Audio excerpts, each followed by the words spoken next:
L'INSEE qui prévoit donc une accélération de l'inflation d'ici l'été. Bonjour Raphaël. Bonjour David. Bonjour Raphaël Legendre, journaliste à l'Opinion. L'inflation qui devrait donc grimper jusqu'à 3,5% d'ici le mois de juin.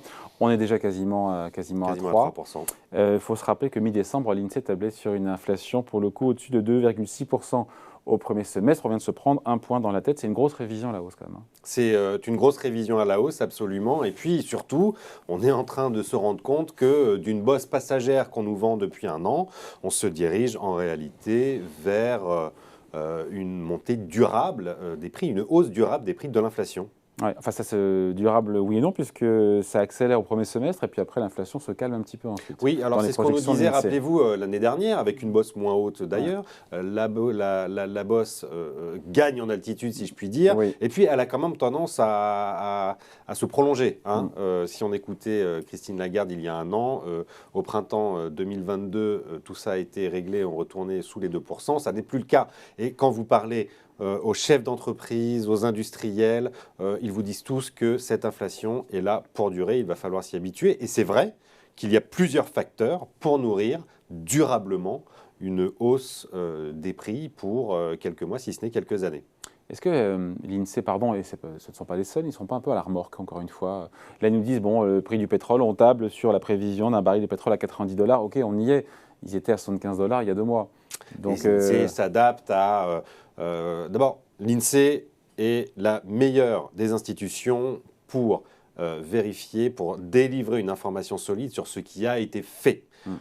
Ces prévisions, je n'en mets absolument pas en cause ces prévisions qui sont plutôt bonnes, mais elles confirment effectivement une tendance que beaucoup d'économistes et d'observateurs annonçaient dès l'hiver dernier, dès la fin 2021. Parce que même Bruno Le Maire, je crois que c'était hier, qui disait oui, ça va redescendre et en fin d'année, on sera... Alors, je ne sais plus sur quoi il s'est engagé, Bruno Le Maire, en matière d'inflation. En matière d'inflation, ils l'espèrent tous parce qu'on a cette hausse des prix de l'énergie qui est passagère. Tout ça dépend d'énormément de choses. Donc, on essaie de rassurer évidemment la population en expliquant que tout ça passera et qu'en fin d'année, les choses iront mieux. Moi, rien n'est moins absolument rien n'est moins sûr. Ça dépend de beaucoup de facteurs. Un, les prix de l'énergie. Les prix de l'énergie dépendent de quoi en ce moment? De la situation géopolitique, notamment autour de la frontière ukrainienne. On a vu la séquence avec Emmanuel Macron et Vladimir Poutine qui n'a pas été... il n'a pas arraché beaucoup d'avancées du côté russe. Mais on a vu une légère détente sur les cours du baril. On a vu une légère détente sur les cours du baril, ce qui fait que probablement Vladimir Poutine va laisser ses 128 000 soldats postés à la frontière ukrainienne parce que tant qu'ils sont là, le cours du gaz reste quand même extrêmement élevé et tous les oligarques russes s'en mettent plein les poches. C'est quand même un élément assez déterminant du conflit géopolitique qu'on a autour de la frontière ukrainienne, au-delà de la tension Russie-OTAN.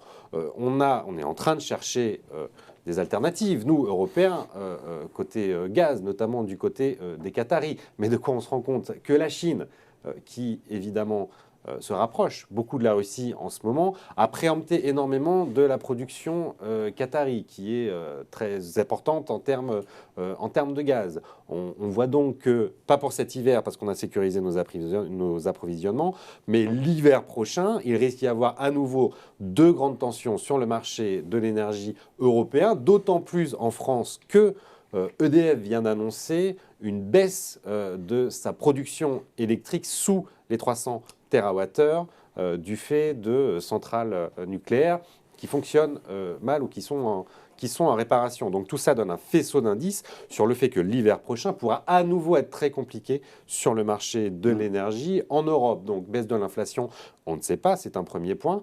L'énergie. Deuxième point, à plus court terme, on sait que les prix sur l'alimentation vont augmenter dans les prochains mois. Tous les distributeurs l'ont annoncé. Et troisièmement, sur les biens manufacturiers, si l'année dernière, les entreprises ont pris sur leur marge la hausse du coût des matières premières ou des biens intermédiaires ou du transport, ça n'est plus le cas. 2 tiers des entreprises déclaraient en fin d'année qu'elles allaient répercuter sur les prix une partie de la hausse des consommations intermédiaires.